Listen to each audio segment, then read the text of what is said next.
everyone. Thank you for joining us tonight on our discussion. I'm so excited to have someone who has become an inspirational for me since I moved to Dallas. When I first initially moved to Dallas, I started in a program called Leadership ISD, led by the United Way, and Shawn Lassiter was amazing. She came in and she taught us about our implicit biases. And when I say she brought a room of people to tears, she did. And so I'm hoping that you all really listen intently to the message that she's about to bring. Put your questions in the comments, and Laura will send them to me, and I'll ask Shawn for them. But Shawn's going to give a brief introduction of herself, and she's going to go into her presentation. And thank you again, Shawn, for doing this. And let's begin. Well, thank you so much, Leadership ISD Fellow. I just want to say hi to everybody. This is a different type of platform for me. I'm getting used to the new virtual world, but I get a lot of energy by being in the room with people because I'm so connected to people and humanity. And so this is different, but I hope you can feel me through the screen. So when I heard about your group and the work that you've been doing to come together and really talk about really difficult issues, super excited because this isn't happening everywhere. A group of people who have committed to fight against racism and then being moms, that's close to my heart because I'm a mom. I'm a mom of 3 and 2 dogs, so it's like 5. So it's real near and dear to my heart. And so I just want to talk to you a little bit about maybe some things you can do as you go on your journey to becoming anti-racist and an anti-racist group of moms, tearing down systems of oppression. I thought maybe I could offer you just some perspective and some things to think about as you go on your journey, and maybe even some tools that you can use as you go out in the world. So I'm going to share my screen and kind of just begin. So one of my things that I do and I believe in is I talk a lot about building a braver space for anti-racism. And that is my Twitter handle. So you can definitely follow me there, and I upload and retweet a lot of information. But my goal, in this work is really to help build an anti-racist society. And so I just always start off with my name. My name is Shawn Lassiter. But, my name wasn't always Shawn Lassiter, right? I, always let people know that my real name is Roshonda. And although I love both my names, growing up, I didn't know that Roshonda was my name. Shawn is the name that I knew that I was called at home. And so it wasn't until my first day of kindergarten when I went to class and I won the longest name contest because they put the name tags on the desk, and I found out my name was Roshonda. So I asked my mom about it, like, why didn't you tell me, is my name really Roshonda? And she said, yes, but we called you Shawn. She's a long story, but my aunt, one of my cousins, 2 of my cousins wanted me to be named after them. And my mom only wanted to really name me after her favorite. I'm sure she'll know now who's the favorite. And so they disguised the name Shawn in Roshonda. My other cousin's name was Kalboki. So it could be Kalboki standing in front of you today, but my mom went with Shawn. So that's just the name, and I've kept it over the years, mainly because in job applications, people thought I was a man. And so I would get a lot of interviews and a lot of hits. And then when I show up, people were really, really confused that I wasn't a man. So I think it's funny. And so Shawn Lassiter is my name. So, but my mission in life and my goal in this work is to increase racial consciousness in order to build a culture of anti-racism. And oftentimes people say, Shawn, what is this thing? What is this racial consciousness that you're talking about? And racial consciousness is basically your awareness of how race is impacting your life and impacting others around you and impacting the world that we live in. But it's really to build a culture of anti-racism. And this is the one I want to talk a lot about today because of your group and what you're doing. And so people say, well, what is anti-racism exactly? So I use something that we probably can all relate to. I don't know, several years ago, I forget how old I am now, but several years ago, it was this big initiative in schools where they were teaching children how to not just be, you couldn't just be a non-bully, you had to be like an anti-bully. You remember that, where they had all of the videos and all the posters that said if you see something, you have to say something. So they were really trying to crack down on bullying. And so they really needed kids to understand that just because you weren't bullying didn't mean that you didn't have a place in stopping bullying. So they put out this anti-bullying campaign. And so when I think about being anti-racist, I go back to this moment of where adults employed on children, right, to kind of snitch out the bully, you know, and in a lot of cultures, snitches get stitches. So snitching is just not something we do, right? And so, but adults really, really held kids accountable to that. And so I think it's so interesting when I go into rooms to try to teach about being anti-racist, and I say, listen, we can no longer be non-racist. Hasn't really worked for us. You know, if you see something, you have to say something. And how many adults really push back on that? But they were all for kids like being anti-bullies and snitching out the bully. So I'm saying I'm that teacher and I'm employing this on you. If you want to fight racism, we can no longer just be non-racist. We have to be anti-racist. We got to get in the fight, right? We got to actively work against all systems, all ideology that upholds the status quo of racism. And so I talk a lot about how do we shift then? How do we shift from a safe space to a brave space? Oftentimes we have these conversations, we really want to be safe. And what a safe space does is that it promotes shared dialogue, but really minimizes conflict, right? Because if anybody isn't safe, then we can kind of shut down the conversation. So safe spaces, they don't really work when you're talking about racism, right? We have to create brave spaces where people can counter narratives or where we can speak our truth and we can challenge others' mental models. And in this brave space, right, it's going to be uncomfortable and it's going to be tough. But in order to really tackle the systems around race, we have to step into brave spaces. And this is the difficult part when I'm facilitating a room, is I tell everyone, you know, we all come to this conversation about race with a different muscle, right? I've been a Black girl since I can remember. And so race around my household was something we talked about a lot. So my muscle around race is pretty big.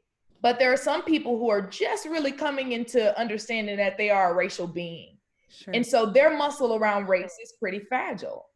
And so how do I, in that moment, create the right conditions in the room that we can all come work out, right? That I don't give too much to the fragile that I break them, but that I don't give too little to the strong that I insult them.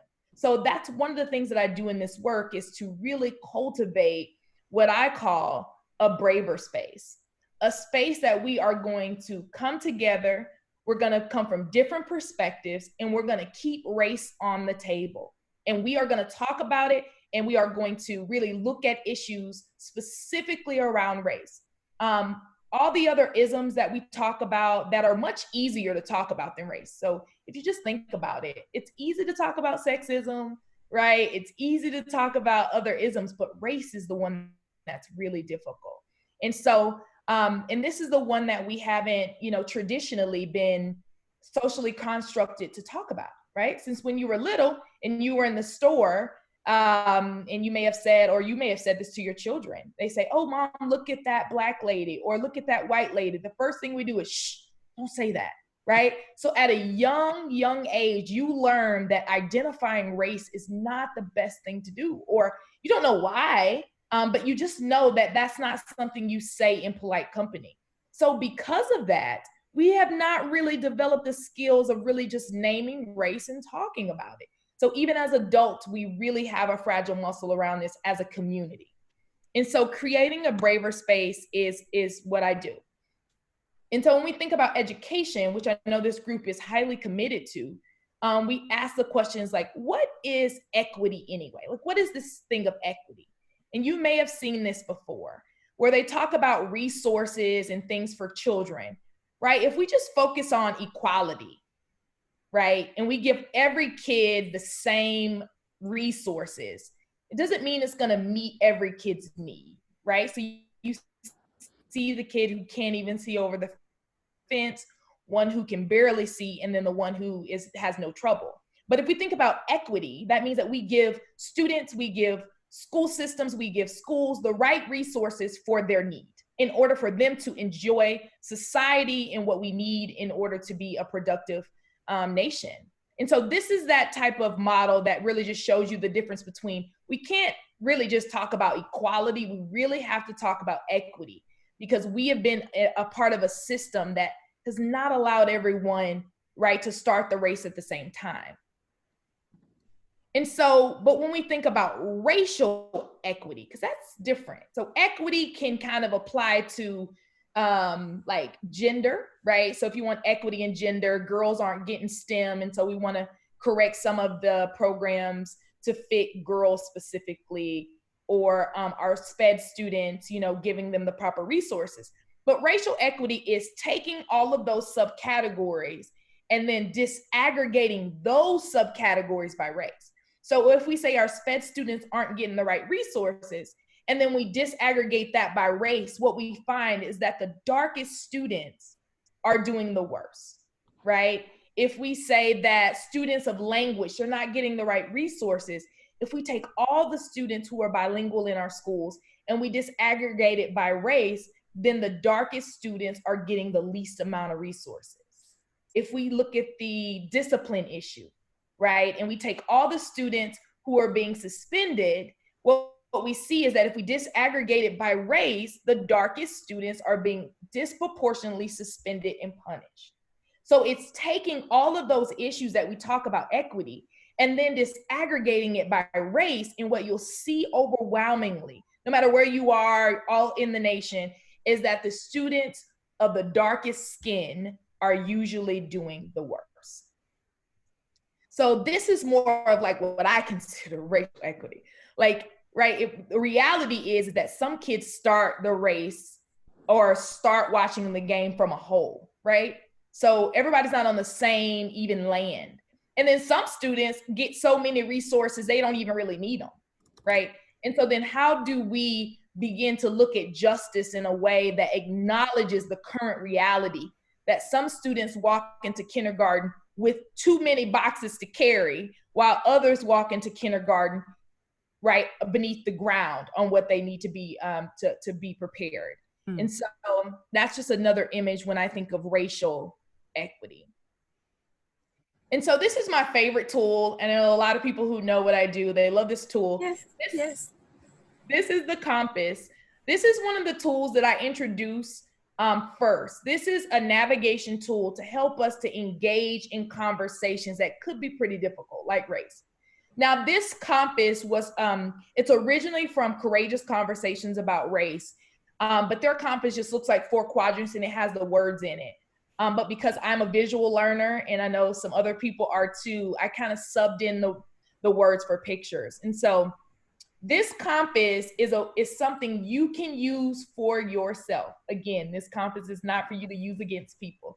This is for you to help navigate yourself through really difficult conversations. So I always ask people, like, you know, how many of you been in a conversation about race where it's gone really bad, really fast, right? And it's because oftentimes we all are in kind of different camps of the quadrant and we're missing each other, right? And so the compass is divided into 4 quadrants. And research says that basically that when you are emotionally triggered, you're off or just triggered by something, you're oftentimes triggered into one of these 4 broad categories. So when you heard about all of the race, or when George Floyd died, let's use that for an example. When he was killed and we watched that as a society, you know, where were you triggered? Were you triggered into your beliefs? Did you say, I can't believe this is happening, you know, in 2020? Or, yep, that fits right with what I believe. my morals growing up. Like I saw people, go through those type of things. So your belief set is that the cops need to be arrested. They need to be punished. So the believing quadrant is your moral quadrant. The thing about the believing quadrant, though, is that we have been raised to believe that our beliefs are set. So that's why I put an infinity sign there, because really our beliefs should be evolving. The more we know, the more resources we have, the more relationships we build, we should be checking what we feel like we believe or what we've been taught, right? And so the believing quadrant should not be stagnant. It should be one that's always evolving, but our beliefs are pretty stubborn. But oftentimes when you have a moment or you see something or you need to talk about race, some people are triggered into the believing quadrant, while others are triggered into the thinking quadrant. Maybe when you saw the video and you saw the protests and everything that was happening, you started to ask questions, right? That's your intellectual quadrant. You may have asked questions, you may have started to read books, you may have wanted to watch, videos or documentaries to educate you more. Some people are just traditionally triggered into the thinking about, what is this about?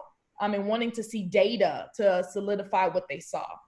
Others were triggered into the acting. That's your social quadrant. Maybe you went straight out to protest. Maybe you joined a group. Maybe you started a group. You did something social based on what you saw, right? And then some of us were triggered into the feelings. And the feelings quadrant is all the emojis, right? So from the happy to sad, all of those go in the feeling quadrant. And so the goal when you're in a really difficult conversation and you're at that dinner table and someone says something that triggers you and you have a gut response to it, you first have to figure out, where did you go on the compass? So oftentimes when hard situations come up for me, I'm triggered into the feelings. I already know that, right? But the person that's talking to me may be in their beliefs. And if I try to stay in the feelings and make in their beliefs, we will not have a productive conversation. We will miss each other. So the goal is to center yourself, right? So now all of you have the tool now, so the responsibility is on you. So when you're triggered and you're in your feelings or whatever quadrant and the other person is in an opposite quadrant, you have to go to the quadrant where they are first. Okay. Sit in that with them, try to figure out where they're coming from before you try to pull them to your quadrant, right? And this is if we want to really engage in a conversation, if we really want to sustain it, right? And build a relationship. Now, if you don't care to do any of that and you just check out, that's one thing. But if you really want to engage and be productive, go into their quadrant first, right? And then slowly bring them to your quadrant. The goal is that you eventually check into all of them and center yourself in order for you to engage in a healthy conversation. So this is a compass. This is something that, like I said, I teach everyone who comes through my trainings, and to use this just so that they can make sense of their surroundings and so that they don't check out right away, that they engage and try to sustain a conversation about race. And so this is the compass, and this is a tool that I'm offering you to use as you start to do your work in the community. This is another one from Courageous Conversations. It's called the 4 Agreements. The 4 Agreements are basically like community norms. Basically, when you get together with this group and y'all decide to work on a particular thing, this is what you're going to agree to uphold. So while we're here and we're learning together and we're challenging systems together, we're going to agree to stay engaged. And I don't mean not check your phone or check on your kids, right? Or take your food off the stove. That's not the kind of staying engaged I'm talking about. I'm talking about when it gets hot, when it gets hard, when someone says something that really, really triggers you, that you don't check out. You don't check out mentally, you don't check out physically. Now, I will not lie to you. Staying engaged is the hardest agreement for me to keep. One of the things I love to do is hang up on people. I mean, that is my all-time favorite thing to do. If I am in a conversation and you have triggered me, I want to hang up or slam a door. You know, and I always say like these new cell phones really have taken the power away from hanging up on people. I mean, it's just doesn't give me the same feeling, but staying engaged is the one that's hardest for me. The second agreement that we're going to keep is that we're going to speak our truth, not your mama truth, not your cousin truth, your truth, using I statements. The third is that you're going to agree to experience discomfort, right? This is going to be an uncomfortable conversation about race. It just is, because we haven't built that muscle yet. And even when you build that muscle, you'll come to a moment where it's really uncomfortable. Like speaking to people about race has become really comfortable for me. But I went home this past weekend and I was talking to my best friend who is white, who I grew up with. And I really avoid conversations about race just because I don't want to be triggered or hurt. I mean, we don't get to see each other that often, right? So I want to focus on all the other things. And even when we started talking about race when I went home, it was so uncomfortable. Like I was in so much discomfort because I wanted to connect with her and her husband, and we never really see each other. But I had to agree to myself. Number one was not to disengage because, you know, it was a moment when I wanted to get in my car and leave. But the second one was in that discomfort that I would stay and I would sit and I would ride the conversation out. And so that is the third agreement. The fourth one is to accept and expect non-closure. We will not solve racism today or in this year. In all the work that we're doing, we won't. But we have to accept that, right? So today, in about a few minutes, I'm going to have to close this conversation. So we're going to have to accept that it's over, right? But we can expect to pick it up again. That's what I like about this group, is that you're saying this will not be a check mark for us. This will be something that we keep coming back to. And that is the fourth agreement. You will promise each other that no matter how hard it gets, if you need a week to cool off, it doesn't matter. We're going to come back around to this subject around race. Shawn, I love that. Can I ask you a question? You said about how when you were with your friend, you made an agreement with yourself to go ahead and stay engaged and be okay with that discomfort. So you're not just talking about agreements with other people. That's right. That's right. And so agreements, I have internalized this work so much. I think of it in so many ways. But at first it was just about keeping agreements in a room full of people or trying to solve a problem around race. Now I hold myself to these agreements, even if the other parties don't know. Okay. Right. So my sister, really, I call her my sister, my best friend, she really doesn't know the 4 agreements. She has no clue about this, but I do. And so I know that in order to really build a relationship in this hard time, I'm going to have to keep these agreements with myself. Right. And one of the things I said right before I left and that we said is that we know it's really hard, but this can't be the last time we talk about it. Right. We have to pick it back up again. And so, yes, that's a great question. This is definitely agreements that you can keep with yourself and that you should. So as I mentioned, I'm a mom, just like most of you on this call. And so these are my kids. I have 2 boys and a girl. And so I just wanted to offer this to you because my work oftentimes is really rooted in my children, right? And then my grandchildren one day. And this kind of came up in my conversation with my best friend. Her husband was talking about the beauty of diversity, and he was really giving me a colorblind kind of statement that everybody is this, God loves us the same. And I understood his intentions.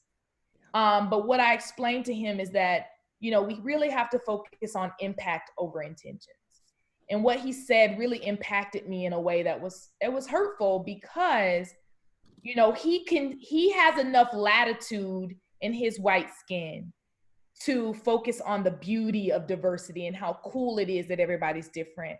Right. But for me, that's not my focus. My focus is I'm not sure that when I allow them to go outside at night and play basketball, that they'll come in the house alive, right? So my understanding around differences is that my children are oftentimes looked at not in a positive way because they're dark, right? Because they're little Black children. And so the way I show up to this work, I cannot separate policies or just stupid people, or people always say, well, it's just racist people are stupid people. Well, okay, well, I can't separate the two, because my relationship or interaction with things like racism can be detrimental to me, and it can harm my sons and my daughter, right? And so this just means for me so much more. And that was a part of the conversation we had. They call my children niece and their nephews, and they call them aunt and uncle. And so in order to have that relationship, right, they have to become aware of what their niece and nephews go through on a day-to-day basis. And that if you are concerned about them in their life, then you have to be concerned about them in all parts of their life. And race just happens to be a factor in this country in this day and time. And so really quickly, I just wanted to kind of give clarity on these three words that I think people use interchangeably. Like they say nationality, ethnicity, and race all kind of being the same, and they're not really the same.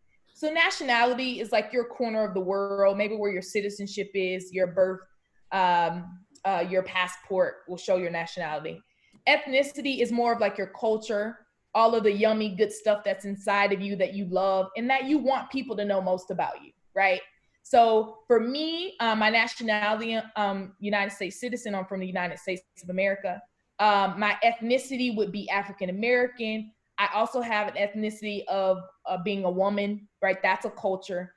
Being from the South, that's a culture. Being a Texan, that's a culture.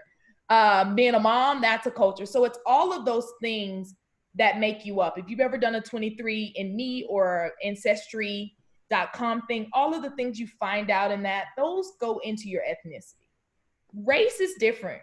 Race is the one we didn't really get a choice in, right? Race is the one that they gave us a box to check. And unfortunately, race is, who do people perceive you to be when you show up in a room? That is what race is about.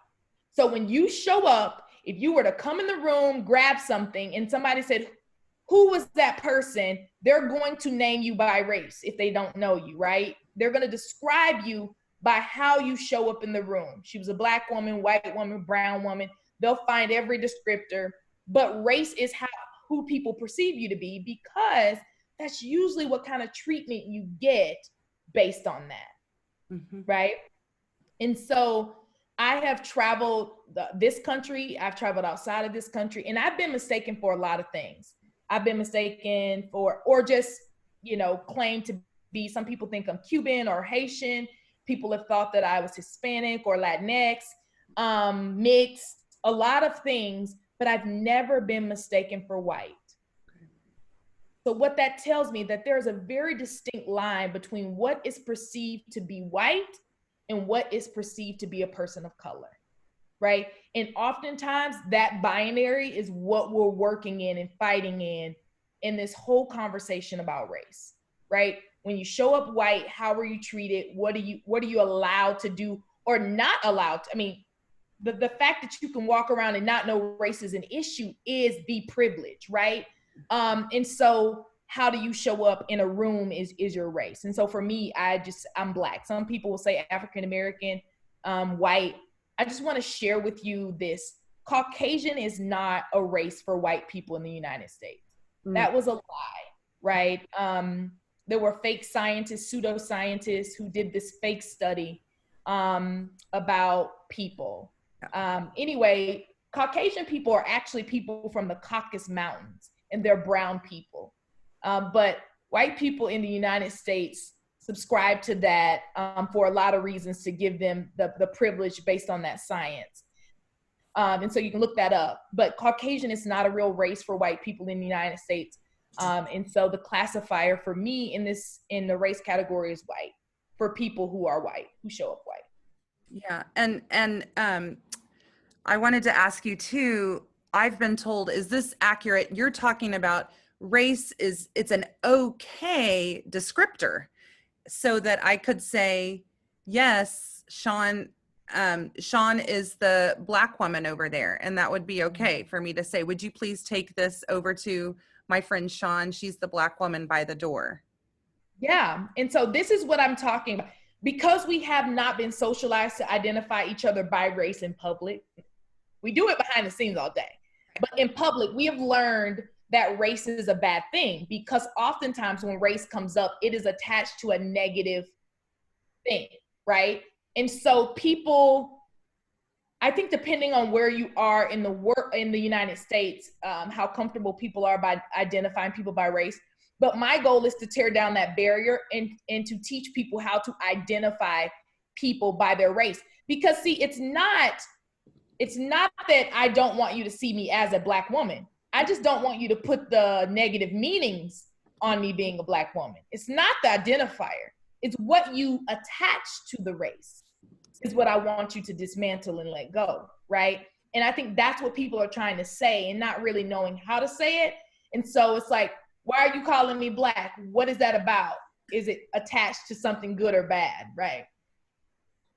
And so I'm glad you said that, because one thing I want people to understand is that race is both positive and negative, right? And race is inclusive of white people and people of color. And it has been socially constructed in our lives, and it lives, right? So I know that there are certain parts of town that me being a Black woman is a positive thing, right? Certain places I go, me being a Black woman is good. And I also know that there are some places that I go that being a Black woman can have a negative effect on my life. And so race is both positive and negative, right? So when you think about all the racial situations in your life, it doesn't mean you have to only think about the bad racial things that have happened in your life.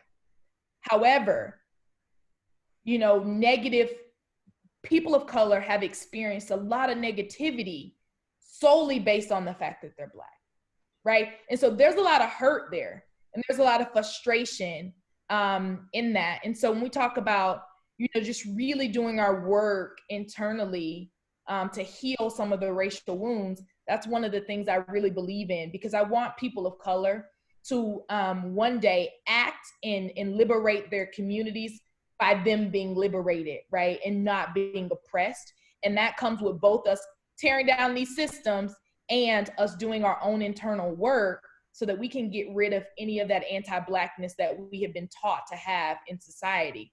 And so I just wanted to put that out there, that race is both positive and negative. And race is not the word racial, racism, or racist. That's another thing. When people say the word race, they're like, oh, don't say that, you're being racist. No, race is just a descriptor, right? And we don't get a say in it, but race does not mean racist, right? So this is another question I always ask people. How much of your life do you feel like is impacted by race? So right now, as you're looking at this, I want you to just take assessment in your brain and ask yourself, how much of my life is impacted by race? Out of 100%, how much do you think is impacted by race?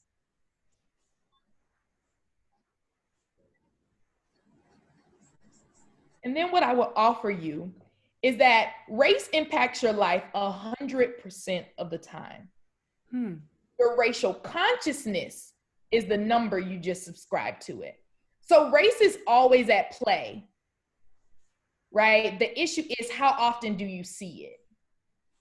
And that is that racial consciousness I was talking about earlier. My goal in this work is to help people raise their racial consciousness in order to see how race is impacting their life, right, and others' lives, in order to become an anti-racist society. You cannot fix what you cannot see, right? So you cannot address, you can't say I'm fighting against racism if you don't see race. It doesn't really work that way.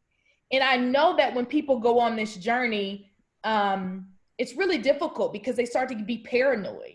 Like, oh my God, I'm always thinking about race. Why am I always thinking about race? And it becomes this like paranoia around it. But I would offer that in order to really do this work and fight against racism, we have to be aware. at how race is playing in power dynamics in our society so that we can get rid of them. And so that's a part of our work. So Shawn, let me ask you this. What do you say to those individuals who say they don't see color, they don't see race? Right, well, that's what we're gonna be talking about, colorblind versus color consciousness. Okay. So look at you, just on to the next one. Right, that's that colorblind mentality. That's something that was really promoted during the civil rights era for us to all kind of get along, right? Just like be colorblind, God loves us the same, we all believe the same type of thing. But during that time of promoting colorblindness is the time in which racial disparities grew exponentially, right? Because we were no longer paying attention to race explicitly. So I would say that it isn't colorblind that we're asking. As a Black woman, I'm not asking you to not see color. What I'm clear about is that most of us can see color, right? We can see it. We're not fooling anyone. I'm saying I want you to shift from being colorblind to color conscious. I don't want you to subscribe negativity to my skin color. I want you to know I'm a Black woman. And oftentimes when I do these trainings, people will say, I don't see you as Black. I just see you as this, intelligent, articulate woman. And I say, and Black. See, I can be both Black, intelligent, articulate, all of those things, and be Black. So I do not want you to take that out of who I am, because being Black gives me the perspective that I have as I stand before you. We all bring our histories with us, right? That's what humans do. We bring our histories to the table. So me being a Black woman has edified my life in a lot of ways. And so what you see today is that. And so I don't want you to erase that. I want you to be conscious of that, but not subscribe old, outdated, antiquated understandings about a Black woman to who I am or to who any of my sisters are, right?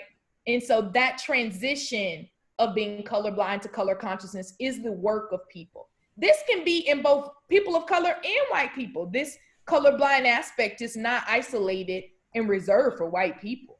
Black people or people of color have learned that same social construction of not wanting to see race, right? So this is something we all have to grow into or grow out of.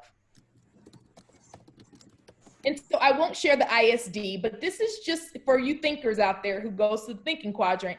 I always show a little data to show, and this is a real ISD, I promise you, that's very close to you, where it just shows the STAR data from students, not last year because of COVID, but the year before that. And it just kind of shows you that in third grade reading, if you look, who's at the bottom of this achievement, and then how large is the gap in that achievement. And then even when you look at economically disadvantaged, still higher than Black students. A lot of people say, Shawn, it's not race, it's income. It is income is the descriptor. But I have data and could share that with y'all later, that in school districts or at the national level with the SAT, ACT, the poorest white students of families making $20,000 or below outperform the richest Black students whose families make $300,000 or above. And so this data, I would employ you to check this in every district, all of your schools.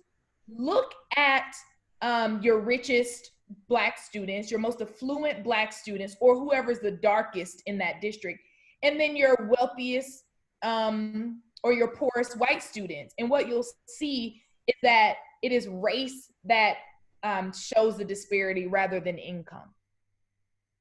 So this is third grade reading, eighth grade reading. As you can see, same trends. All the way up to high school, same trends, right?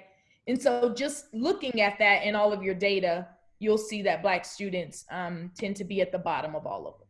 Then people always ask, well, Shawn, what are the causalities of it? Why, how is this happening? And like I said, the first thing people will say overwhelmingly, if I were to ask people, what is the causalities of students of that achievement gap? They'll say poverty, but I just talked about poverty, right? Data shows that poverty is not the single determinant. Does it impact? Absolutely, no doubt about it. But it isn't, it does not weigh as much as race in these situations. And then people will say, well, it's family involvement. And I always ask people, well, what is family involvement? And who got to determine what family involvement looked like anyway? Right? And so when I think about just my life, you know, there was a time when I was married. And so even my family was like, you know, as you get married and the husband and the wife, you know, they take care of the kids and you just call us if you need us, right? But, you know, nobody prepared me for life after divorce, right? So what happens now that I'm divorced? I tried to do it that way and now I'm divorced and I still have 3 kids. How do I make it? And I had to create a village around me. And my mom now lives by me and my sister lives they're from Florida, so they moved here. But right, the school will see my mom probably 4 days out of the week picking my kids up sometime because I work so far away or I'm traveling or whatever. And so if they put a meaning to my mom picking my kids up as opposed to me, they would say that I am not an involved parent. Right? Someone who is out advocating for education, who is very serious about education in my household, I could be perceived as a parent who is not involved. And so I say that when you close your eyes and you visualize the parent that isn't involved, what color are they? You don't have to say it out loud, right? But oftentimes, somehow race has crept into our social construct of all of these things. Oftentimes, when I ask people to close their eyes and visualize the parents that aren't involved, it's oftentimes Black parents. Or if I say, close your eyes, visualize the parents that are always involved, people oftentimes say white parents. And so how did race creep into something like that? How did we allow that? What is that blind spot? Where is that subconscious knowledge that's allowing us to visualize that thing? And then people will say, well, Shawn, if it's not poverty, if it's not family involvement, it is for sure language. Language is the barrier that's causing students to not achieve at the level that they need to achieve. And then I always ask the question, whose language? Like that, right? And when is language an asset for some and deficit for others, right? Because when we do Spanish immersion schools and it's highly populated by white parents, we see language as bilingual. But when we see Latinx students in public education, we see their language as a deficit. They're English language learners, right? And so when is language an asset for some and a deficit for others? And I'll never forget, I was at a school district meeting and they were trying to sunset a Spanish immersion school because it didn't have a lot of enrolled students in it. And they were all, pretty much every student that was there was white, and it was inside of a all like black school. And you can tell the differences of like who was privileged in that school and who wasn't. And anyway, so they were at a board meeting sunsetting, and all these parents, they showed up to fight for this school to stay active. And a little girl, she was so cute, little white girl, she had pigtails. She got on the podium and she did her entire speech in Spanish. And when she finished, the entire board, all the board members got up and clapped. But previous to her getting up, it was a student he's going to be mayor one day. He is an active student. He brings families together, teachers together, but his first language is Spanish. He does not speak English very well. And he was giving a report to the board about what he had been doing. And everybody was kind of giving that face, you know, where they feel sorry for him because he's struggling over his words. Well, then 2 seconds later, he sees this little white girl speaking all Spanish and getting a standing ovation. All I could think is, I wonder what he's thinking. If only he knew his language would be so valued, he could have spoken so much more comfort, right? And been seen for that. But I would argue that oftentimes if he had done that, it would have been seen as a negative rather than a positive. So when we close our eyes and we picture students of a language barrier, who do we picture? And then the last one is mobility. Just like transient students, they'll say, well, Shawn, they move from apartment special to apartment special. We cannot track them down and they lose, education. And I say, well, then, if being a transit student impacts so much, I'm not saying that it does not impact. I'm saying that there are other students in this country that have been transient all their lives and are some of our highest performing students in the country. Military parents, ambassador children, they get to move not just from one side of Fort Worth to the next or one side of Dallas to the next, but country to country, state to state. So my question to educators is, well, then I don't know if it's just the fact that students are moving from one school to the next. I wonder how we receive those students who move from one school to the next. So when a student who is an ambassador's child come to your classroom mid-year, how do you receive them? As opposed to a student moving from an apartment across town walks into your class, how do you perceive them? So maybe there's something about the adult perspective of that child that might influence how well they do in school. Just a thought. Because being transient itself does not harm students' abilities to learn, right? And so I think a lot of these issues are adult issues. It's what adults frame as problems for students rather than assets for students. And so this is the thing I like to just break that mental model, break that myth about what is really causing racial disparities in education. And I would really just say, a lot of times it boils right down to how do we perceive our children? And oftentimes it is that we perceive Black children and brown children to be in poverty, to not have family involvement, to struggle in language, and to not have a stable home. And if as adults, that is our mental model, then how then do we receive those students when they come in our doors, right? And so, this is something from James Baldwin, and he said, not everything that is faced can be changed, but nothing can be changed until it is faced. Until we just face the ugly truth, we cannot begin to dismantle these systems, educate our children, and build a society that we all want to live in, an anti-racist society that we all want to live in. So I'm just happy that y'all are all here today trying to face the ugly truth so that we can all kind of work together to dismantle these systems and build an anti-racist society. So thank you. That's my spiel. I would love to take some questions or whatever you have for me. So I have a question for you, Shawn. And my question is, I sent you the article about our students sending the demands to our district. Yeah. And we have members of our communities have started conversations about the truth that Black Americans face and have been actively engaging to become self-aware and to lead these needed conversations throughout our community. However, we know this is only one step in the right direction. What do you suggest the community does to help the school district meet these demands of our students?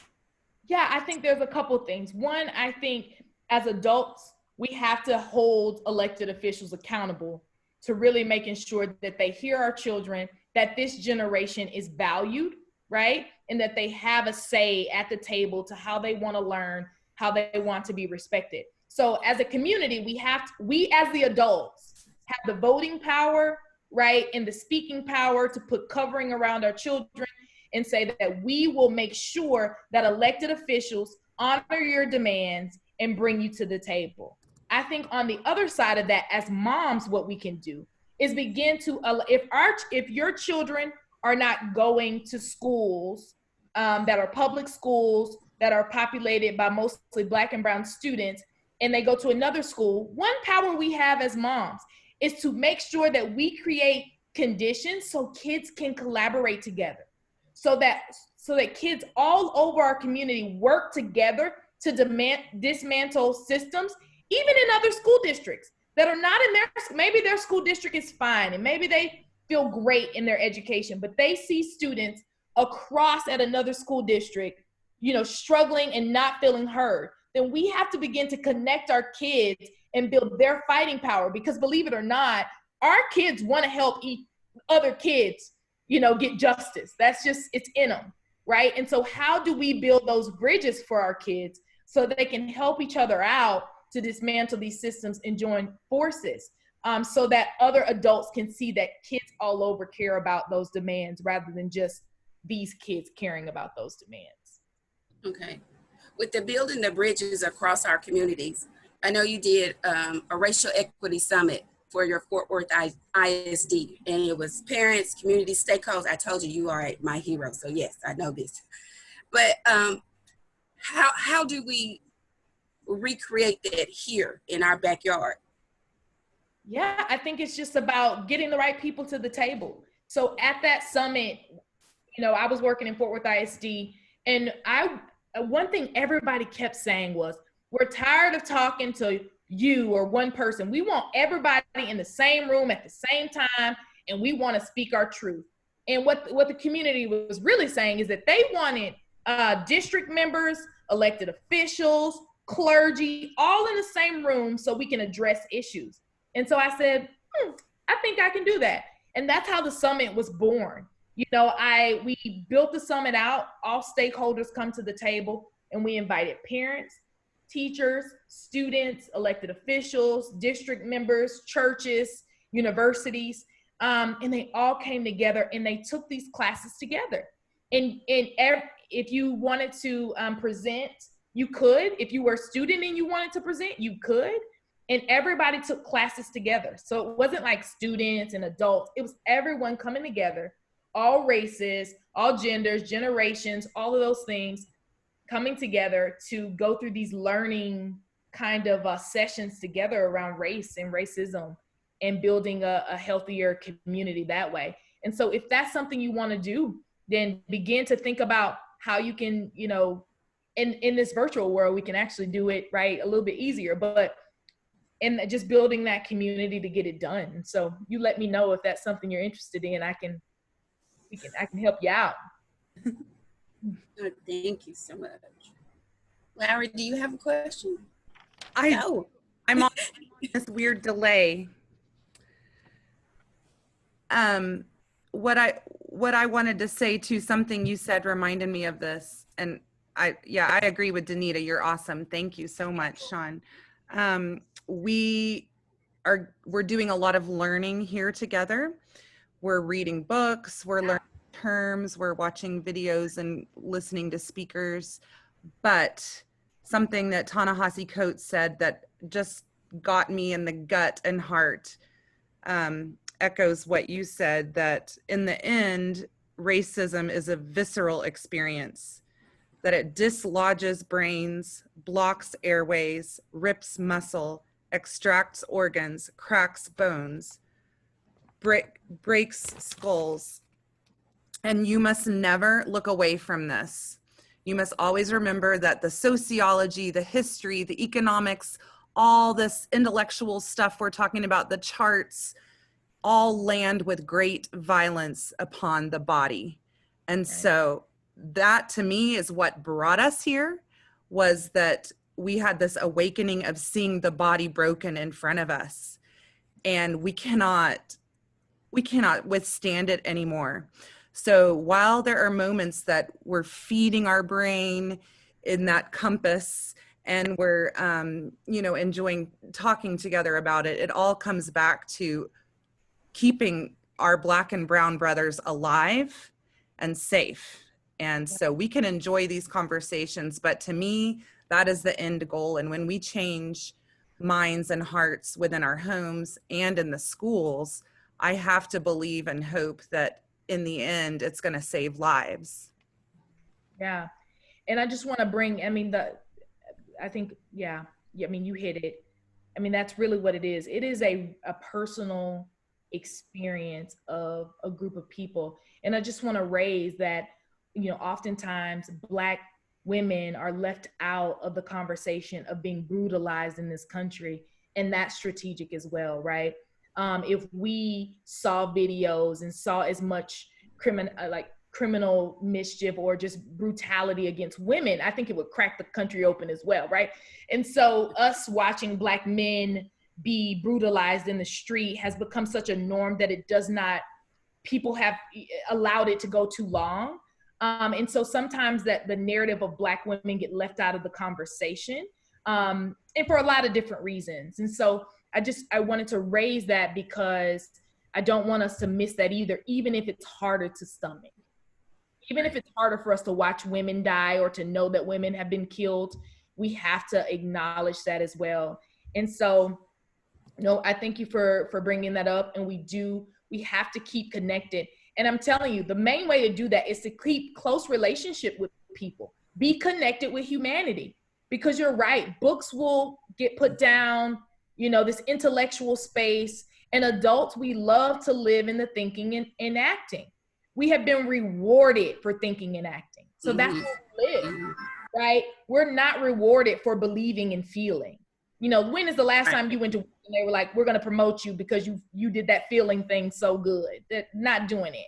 But it is the feelings that radicalize our beliefs in order to make real change for people in ourselves. So I think you're right about that. And as much as we can, continue to fight to tap into your feelings in a situation and fight yourself out of that intellectual space, because intellect sometimes will allow you to be paralyzed, right? And so how then do you become a feeler around really hard issues? So it's a great point.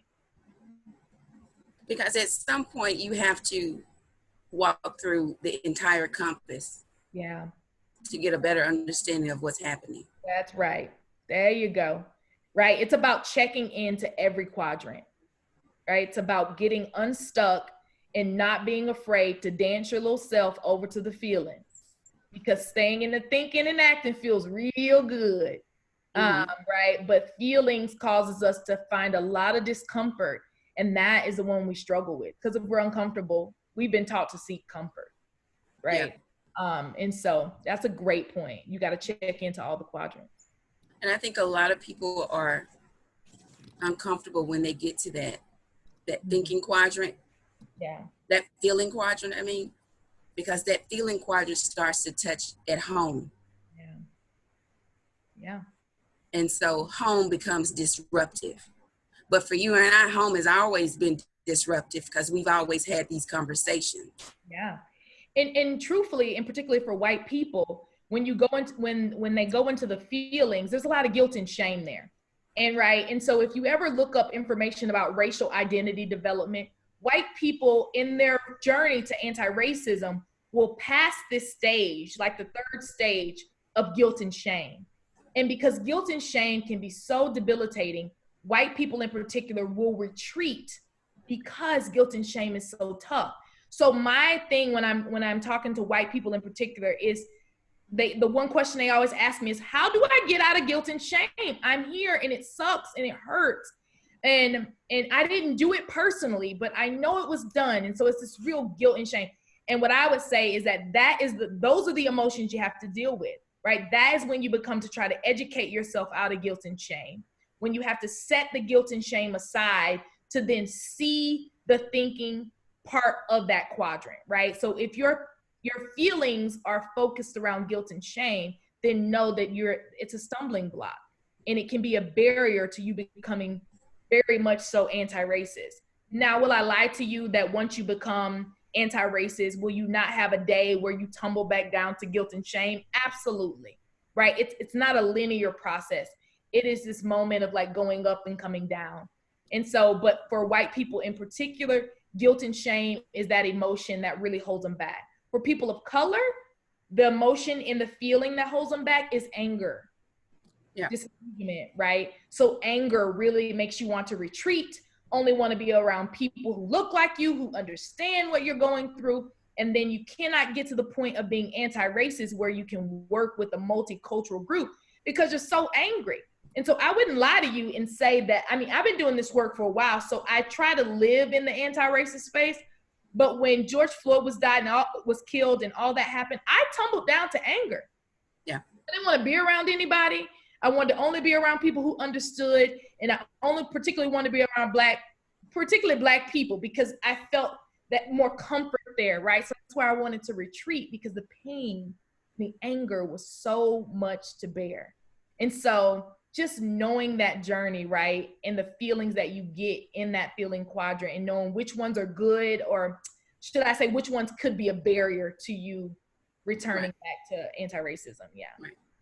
And I think I know a problem for me is having to explain to my white friends again why I'm angry. It's like every time there's an incident, you know, an issue, a death, a murder, I'm having to explain my anger and my outrage again. And it's sort of like, okay, did you just check out of life after, you know, so it's almost like a slap in the face, because I've explained to you my outrage once. So are you not hearing me intentionally? Yeah. But you get that luxury to check out. I don't. Mm-hmm. Yeah, and I think it also goes back to this narrative that we've been taught, that these are isolated, random incidents and not a systemic problem. So if they're isolated, the last person we saw be murdered on TV like that was Fidel Castillo, right? That was like 4 years ago. So it's like, why? Hold on. I mean, why are you this angry? It was, you know, so oftentimes, because people in this country who have lighter skin can check out in that and see things as isolated events. That's just a bad cop. That's just that bad clerk in that store. That's just a bad teacher. They don't see, oftentimes, haven't seen that constant microaggression on a day-to-day basis, so that when a situation like George Floyd happens, that is the straw, right? That is the moment of cracking. That's that bones. That's that ripping. But all the way from the last months, you've just been getting little peels, little nicks, little plucks. And then this happens, and it is a ripping, a crushing, a way at your heart and who you are. And so it's that buildup. And so I would say two things to that. Our white sisters and brothers, just like my best friend, my sister, they've got to do their work, right, to really begin to understand what that is about. And then for my Black sisters and brothers, understanding that it is okay, number one, to have your space where you take care of you. And for those who have the capacity, can then step in that place and teach our white sisters and brothers. Not all of us have the capacity in that moment, but some of us do. And so knowing where you are in the journey, sometimes I have a lot of capacity and I can explain it 45 times. That's my job. And then there's other times where I don't have a lot of capacity. I need somebody else to pick it up for me. So I would say people of color, knowing how much capacity we have and just being straight up and honest and say, I don't have the capacity to teach this time. Thank you, Shawn and Danita, for having the capacity to teach us, and especially Danita for staying in this and engaging in this conversation and group with me for the long haul. But yes, she knows she can take a break if ever she needs. But wow, we appreciate y'all's expertise and gift in this. Well, thank you. I just want to thank Shawn for doing this. I want to thank Larry again. It's probably the 1,000th time that I've said that. I want to applaud you, because I'm telling you, as a white woman, to start this group, you stepped out of your comfort zone and you stepped into a hornet's nest, because there are going to be those that are going to go against you. There are going to be those that, what is she doing? Because it's out of the norm. Mm-hmm. So I just want to, again, applaud you for that. And I appreciate you, because it's your community that needs it. You know, it's our community that needs it. And we have to realize that we're all in this together, just on different levels. We're on different levels. And again, Shawn, you always wow me. I think I talked to Larry about you for like a week or so straight. And I was like, we got to get her on here. It's just no way not having it, because you are always so impactful and you're always so passionate about the work. And I just want to thank you. And yes, we will be having a summit. Yes, yes.